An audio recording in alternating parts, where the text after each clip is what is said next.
So what's up guys? This is Laguna Vapors Philippines. So magre-review tayo ngayon ng Modus X Caduvar. Sa mga naglalabas na yung mga bagong dispo ngayon, ito siya. Yan, mga kasabayan nito is yung Fuxiao, itong Modus, tapos yung Kuken, ayun ang mga kasabay niya guys. So itong review muna itong ating Caduvar 10K Faps at merong 18 ml at merong 5% nicotine. Kaya sobrang hagod nito guys, talaga may sabit. Pero mentholated itong kinuha ko. So testing na natin yung lasa.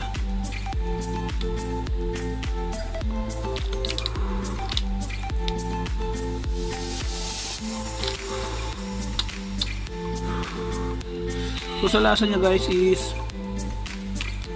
masasabi ko lang is okay siya sa lasa niya. Lalo dun sa mga nagbe-vape na hindi masyadong mahilig sa matamis or malasang vape, goods na goods to guys para sa akin. Kung baga i-rate ko to is 8/10. Kung in-expect nyo is sobrang malasa guys, o siguro itong ibang flavors meron dyan na sobrang malasa, hindi ko pa sa titikman iba. Sa mga gusto ng malasa guys, I think itong mga fruit, yung mga chilled aloe mango, yan siguro mga malalasa yan guys. Tapos sa mga gusto naman ng sakto lang, ito solid tong honeydew melon chilled, yan. Kaya may nakulila chilled, kaya medyo mentholated siya, tapos sakto lang yung lasa niya. 8/10 guys sa lasa nito at hagod nito sa mga nag-quit ng sigarilyo to vaping.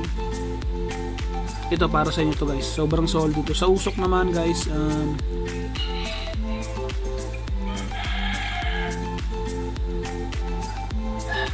sa usok na guys, malakas din, sobrang lakas din.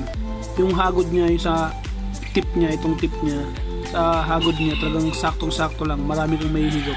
Pati sa airflow niya yan, the airflow niya yan, sakto lang guys. May hipak mo talaga yung gusto mong usok, talagang matitik mo yung usok na gusto niya guys. Solid na solid to. Yun lang guys, thank you.